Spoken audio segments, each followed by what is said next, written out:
Well, here it is. It's really big. So I previously looked at a Vatrer battery. It was a rack mount battery, and I was impressed with the build quality, and I hope that this battery measures up to that standard. We have an on-off switch, Bluetooth, RS-485, pressure equalization, and of course it's got screws on the top. All right, let's see if we can get into this thing without destroying it.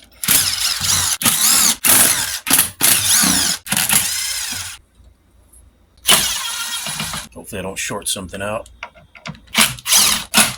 Here you can see the negative side of the batteries coming in here through these cables, and they have separate connections to spread out the current, and we've got some connections for the balance leads, for self-heating, communications module. This is a tiny little coaxial cable which feeds the radio signals from the circuit board to the outside of this metal case. A marker substance or a glue on the bolts here to show they've been tightened. I do say that the PCB process looks pretty nice just from what I'm seeing here. I know it's lead-free solder, they all are, but it looks like it's pretty well done. Spiral wrap on all the cables, very nice. That's what I call attention to detail. So the last Vatrer battery I opened was pretty impressive, and the build quality in this battery looks pretty similar as well. And they have fiberglass wrap on all the battery cables, very nice. Heat shrink like crazy. I'm not an influencer, but I'm going to tell you credit where credit is due. This is build quality. You're looking at it. This is how you do it. I mean, I've seen DIY jobs worse than this. Even their heat shrink is like really consistently positioned on the battery terminals. Here we've got some crimp terminals. They look like they've been smashed pretty good, so they're well crimped. So these would be to heat the battery up if it gets cold. This is your negative side of the heating element. The positive side is going to be somewhere down inside the battery, and these are probably the transistors that turn on the heating element. Thermistor for the temperature control. We have the UART, all kinds of connections here. Looks like it does support CAN bus, or at least it has a connection for it. And of course they're using RS-485. There's the connections for that goes to the front of the battery. There's the positive feed for the heating elements. They're connected directly to the battery positive terminal. All right, I'm going to void the warranty, although I don't think I get a warranty.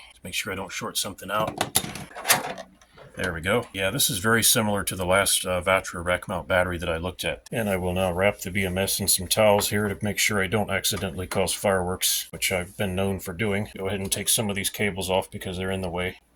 So first we have some big beefy metal straps which are coming across to hold the cells down and provide clamping. Everything in here honestly looks custom made, so these are all fabricated metal parts. These are obviously going to be 280 amp hour cells because this is a 560 amp hour battery. You can see the heating elements down inside. These are the balancing cables. There's red glue or goop all the way around. All the wires are clamped in these clear plastic clamps. Honestly, like I said, I'm not an influencer and I'm not trying to sway you. I'm an informer. And I'm telling you that every Vatrer battery I've opened thus far exudes build quality. These little clear plastic clamps here are to hold the heating element wires in place. This is additional attention to detail that takes more effort. You can see the spiral wrap comes up here, and then the bouncing wires come out like this in two arcs. I mean, honestly, this is almost like, as someone with OCD, this is something that I would do. This is so well done.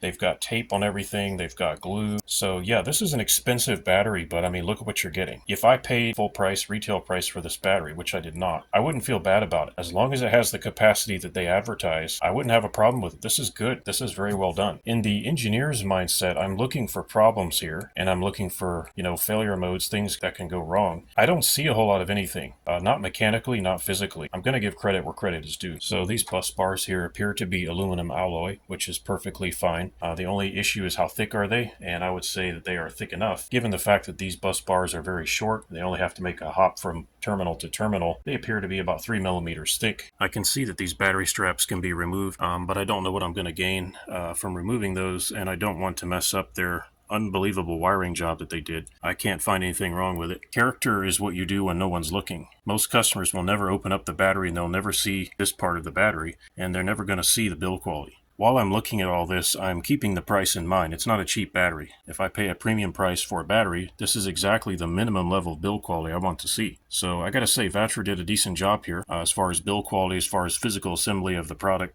And now, of course, it's time to reinstall the BMS and hope that I didn't short anything out. Now let's connect the negative terminal and hope something doesn't pop. And yes, you're supposed to insulate the handle of your ratchet to prevent short circuits, but I'm not going to do that. So when I use my lithium iron phosphate batteries, I pretty much don't use this, and it's just there for monitoring the battery. So battery monitoring system. It allows me to see the individual voltage of each cell. If there's any problem, I'll be able to catch it. It also monitors temperature, which is extremely important. Okay, it's powered the battery on, and it came on, so we're good. We'll go ahead and tighten the bolt down. for the negative terminal. Okay, I've put everything back together. I've tightened all the screws down and the bolts, and maybe in a future video I'll show you what I use instead of a BMS. But if I did make the conversion, I would remove this board here completely. Okay, here's the test setup. I've got the Vatrer 560 amp hour battery on charge. I have my power inverter hooked up to it. The most important one is the Coulomb counting amp meter or battery meter, which we have installed to make sure the battery has the capacity it advertises. We also have an MPPT solar charge controller, which is connected to a solar panel outside, and I have an extra voltmeter for calibration to make sure I'm getting the correct voltage. We also have a kilowatt hour meter to monitor the amount of AC power coming out of the inverter, just in case I need that information. All of the power going in or out of the Vatrer battery will be monitored through the 500 amp shunt, which is shown on the right. Now all that's left to do is let the battery charge up to 100% and then the discharge test can begin. Okay, this battery is full according to the instructions in the user manual. We're going to plug my air conditioner into that power strip there, and we're just going to see how long this gigantic battery will keep my room cool. The charge controller has been disconnected from the solar, so no help from the sun right now. We're pushing 450 watts and rising on the AC side of the inverter and pulling about 520 watts from the battery. I've set the amp meter to 600 amp hours because I want to see if it has over 560 amp hours in it. By doing some simple math, we'll be able to determine that. 40 amps out of the battery, 540 watts. All right, let's let this test run and see what happens. Well, I've run the AC all night and we're getting down to the high 12s in voltage. Given the fact that it's down to 12.9 volts already, I'm not too sure of the capacity of this battery yet. It's very difficult to tell, so that's why I need a meter like this to track it for me. Alright, it's going to take a few more hours to finish this test, and I'll come right back once it's near the end. We're reaching the end of the test. The battery has a minimum of 560 amp hours in it, but it has some more. Remember, I put in 600 amp hours, so we're showing 40. That means 560, and it's still going. There's probably not much more left, but I'll see what it has. We're getting near the end. 11.97 volts, and I'm running about 250 watts right now. Trying to catch the end of the test here. I don't want to miss it. All of a sudden, we had some cool weather, so I couldn't use my air conditioner, and I had to hurry up and switch to a heater. Still going, 11.48 volts. Yeah, so I'm going to run it a little bit longer and see what happens. Well, I think I've seen enough. 11.16 volts, and according to the battery meter, we have 583 amp hours in this battery minimum, but it's still going.